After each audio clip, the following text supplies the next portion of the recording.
Welcome to the program. A great friend and great sponsor of the Variety program. Brett Gardner is the Chief Government Affairs Officer and Senior Vice President at Americans for Prosperity. Welcome to the show. Thanks for having me. Now, before we get into all the serious topics and what's going on in Washington, I've heard you brought a gift for us. I did, actually. We love tribute. I did. Well, let me start with this. I don't know if you guys have had these before. This guy knows what that is. These are Oliva Cigars, and there's actually a great tie-in to our organization on this. So I don't know if you guys know who José Oliva is, who is the founder of Oliva Cigars. But he's an amazing entrepreneur, and that's where the story starts. You know, his family was touched by communism, and it really, I think, drove him from a very young age. He kind of put it all into it and, became an entrepreneur, built an incredibly successful business, but was nowhere near done yet. He then went on to run for public office, and he became the Speaker of the House of Florida, I think two speakers Wow. ago. And if you guys, I'm sure you know, Florida's had a really incredible political experience over about the last decade.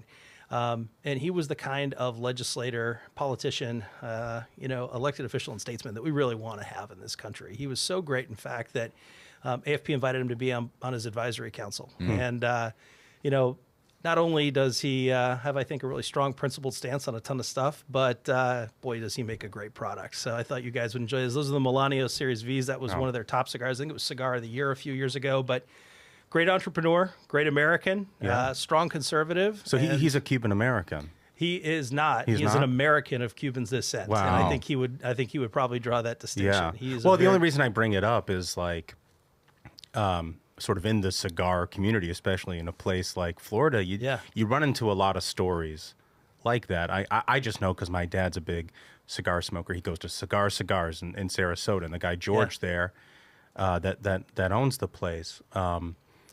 They have the boat or raft, I should say, that his family came over from Cuba on. So, those are the sort of people in Florida that can tell you an incredible story about, what life is like under communism, you know? Yeah, and I think most of Jose's life really has been here, but clearly his family was colored by it from the experiences that they'd had. And then, really, I think he would say that that's where it started. But in the many conversations I've had, the experiences that he's had ever since about this being a land of opportunity really is inspiring to him. And it's one of the reasons why we have him on our advisory council, because, he's one of those folks who got elected, didn't forget what he said during his campaign, and actually went out and did it. And the people of Florida are better off for it. So, man, that's awesome. And what a terrific gift. Nobody's brought us cigars before. The old man is a little bit of an aficionado on cigars. Yeah. He doesn't know as much about buffalo wings. And since we have a true son of the city of Buffalo who knows the difference between a great wing and a good wing. Okay, yeah, what I'm hoping you could do is help educate him on what to look for. Look, all I'm going to say my defense here is that, I know that you are a buffalo wing connoisseur, and I mentioned one of the wings that I like in D.C. is at Shelley's, which is a great cigar bar here locally. They make campfire wing, which isn't a buffalo wing, I understand. And I'm hoping you can illuminate the difference and my mistake here for the audience. Well, actually, I was pretty surprised. During our brief conversation before this, you had some of the stuff right. It's about the oil temperature. It's about how much you cook it, as much as it is about getting the right wing sauce. So I'll step back from buffalo sauce for a while, because that's a pretty high bar for people to be able to hit.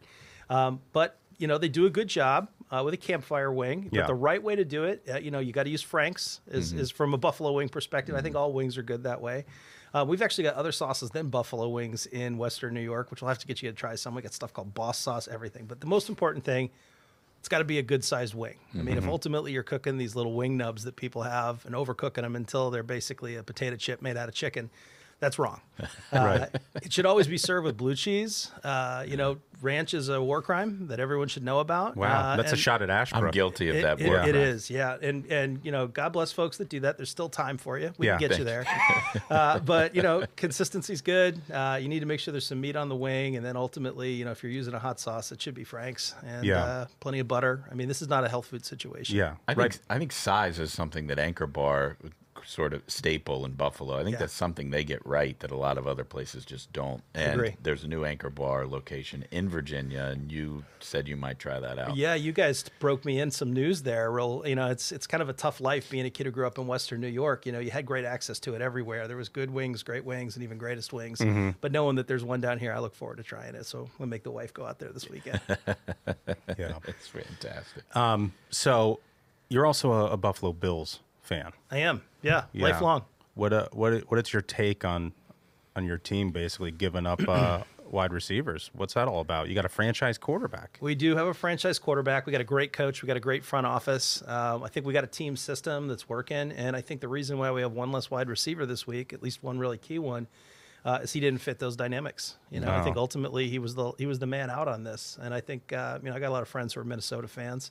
I think they'd tell you they've seen this before. And so I think from our perspective, we're excited there's a deep wide receivers in this year's draft. I think there's still some opportunities on the open market. It hurt not just to lose Steph, who I think has been a great player for the last few years and helped Josh progress, but also it's a big financial hit. And we dug ourselves a little bit of that grave. So, we gotta live through the hard times a little bit, but there's still a lot of hope there. Josh is a killer. His Diggs' production kind of went down in the second half of the season, and like you said, he was really expensive. So he goes over to Houston, right? He does, yeah. So as a Colts fan, thank you for shipping him over to a divisional rival. They haven't had enough success, with C.J. Stroud, offensive rookie of the year, or Anderson, the defensive rookie of the year, or all the other talent they've brought in here in free agency. So thank you for giving my opponent another weapon. I really appreciate that. Hey man, I feel you. I just at least we can all agree the Patriots are bad things for America, right? That's one of the big problems. Terrible. Yeah. Patriots are dysfunctional as an organization, but not quite as dysfunctional as the United States Congress. And I know that's something that's on the top of mind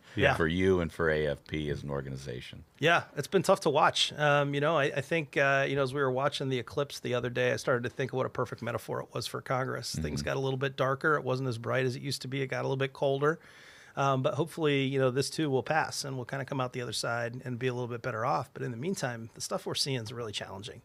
We've replaced enlightened debate with floor fights. We've replaced statesmen with politicians. We've entered an era of soundbite politics. And the challenge around that is that people are probably more connected and paying more attention than they have at any time, probably since the late 1960s. And I think the big challenge there is the reason that they're connected isn't because there's better TV commercials. It's not because people are driving things. It's the issues that I think are hurting people today are hurting them in their families. They're hurting them in their businesses. They're hurting them in their bottom line, and they're worried for themselves and for their kids. So, I think this is a real pivotal turning point in this country. And I think people are looking and they're shopping for America's tomorrow, and they have a big inflection point coming up. So I know our audience is very familiar with AFP and everything you guys are doing to try to fix those problems. But I'm wondering if you could just sort of walk through top 2-3 things that you guys are doing to try to turn things around in Washington. Yeah, no, I think part of it's about really treating the American citizen and the American voter like they're as smart as they actually are, and providing them the information.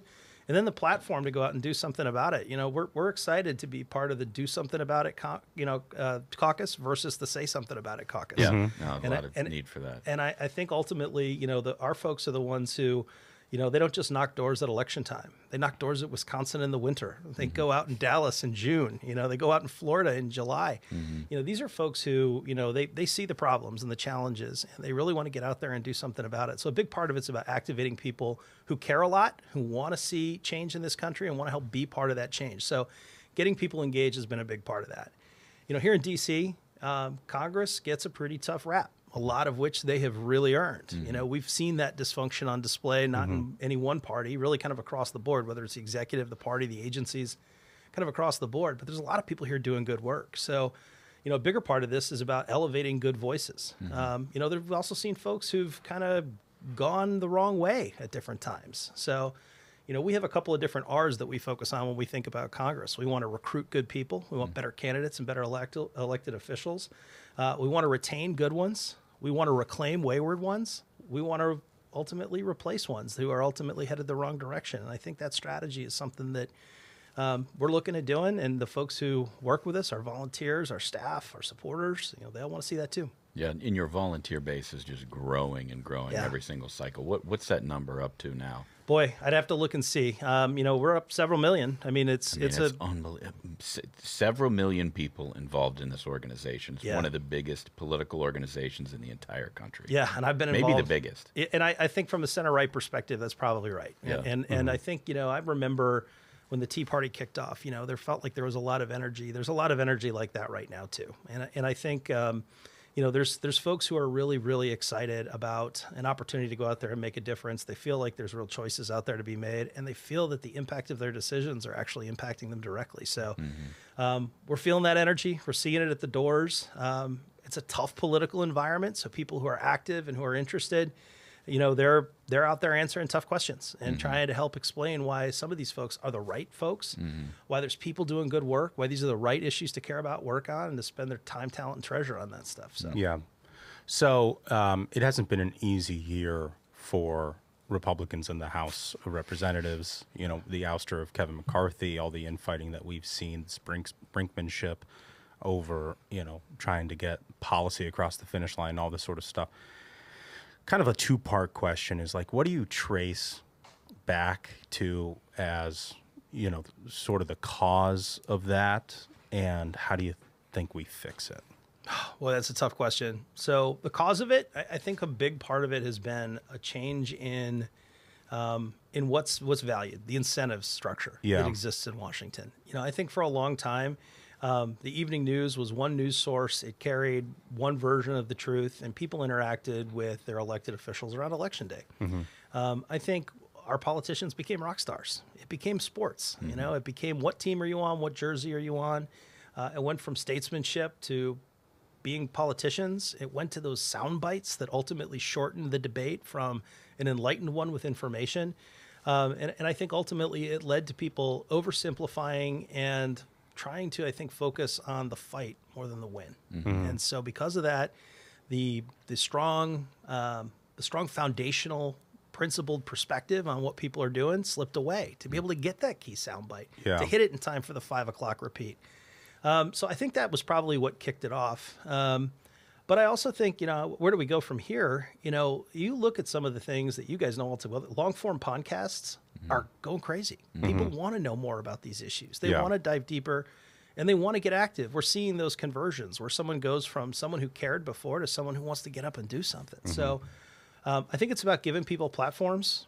That's what AFP wants to do. I know that's what Ruthless does. You guys put the broader information in context and give people a chance to kind of go into it.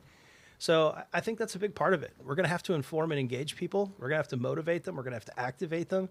And at the end of the day, I think elected officials are going to look, and the incentives are going to shift. I mean, the kind of person you are when you get here, that's going to matter to folks because they're going to know. Yeah, I think that's right. And,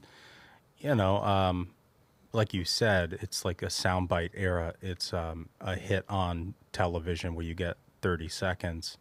And it's, it's fundraising, right? It's fundraising. The incentives, back to your point on incentives, there's incentives to get the juiciest clip out on social media, or the perfect talking point for cable news, or the best copy for fundraising.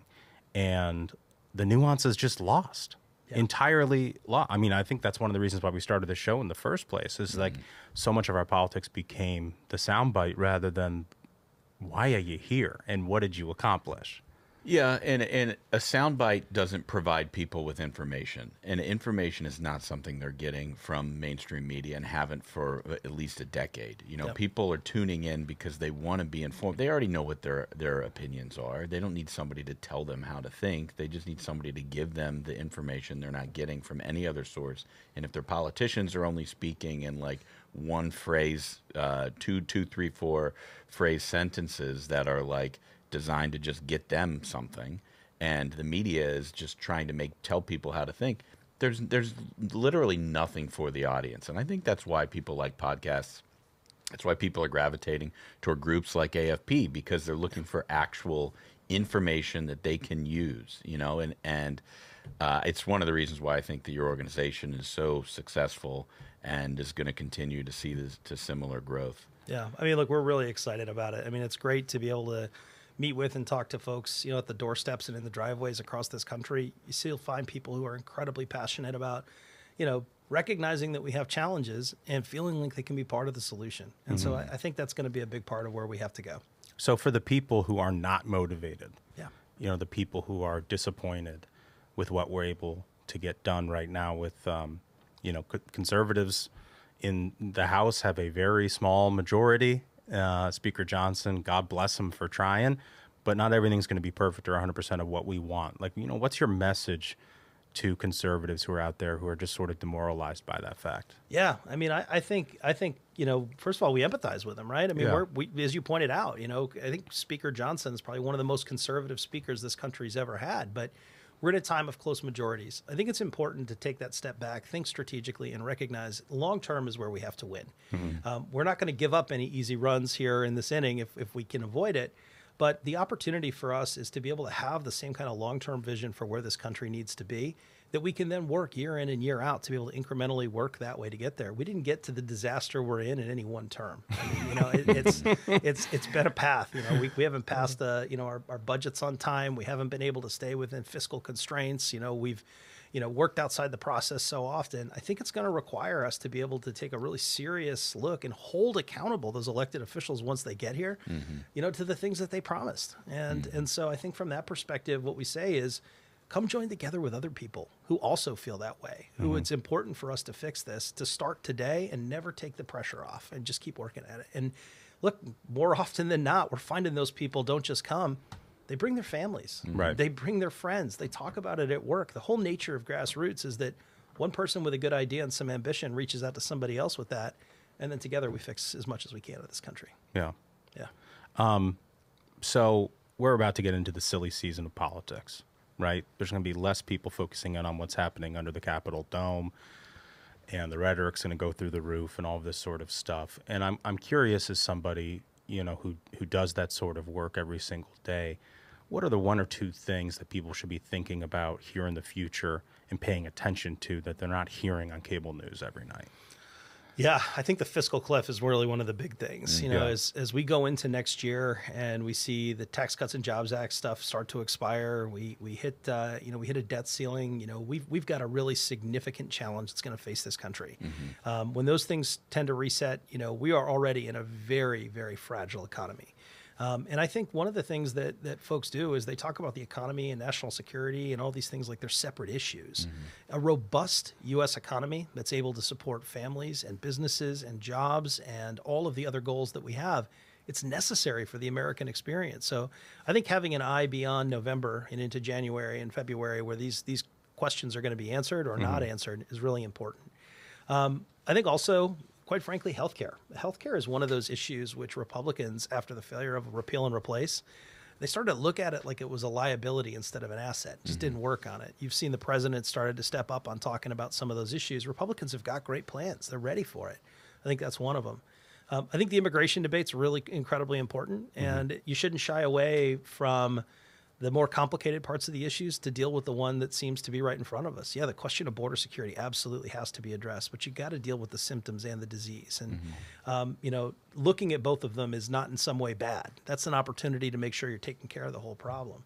And I think, quite frankly, if we enter silly season and people make it as silly as they can, we're going to miss the opportunity to really get people bought in on the solutions that we need. So the soundbite might get you the eyeballs today, but the solutions are the things that will give us a chance to turn this country around and give us a chance to really do the kind of work we know we need to do to be proud of it. Yeah, I think you're exactly right. Brent Gardner, if people want to know more about the work you guys are doing, where should they go?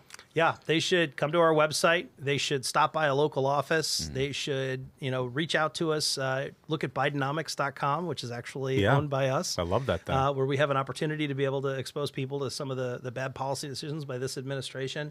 But look, there's AFP people in your community. And you can either find us on the web, you can find us at one of our many offices across the country, or you can watch us online. We've got social media, YouTube, Facebook, really kind of across the board. So there's a lot of ways to find out more and get involved. Awesome. Thank you so much, Brent. Hey guys, thanks for having me. Yeah, thanks for coming. Appreciate it.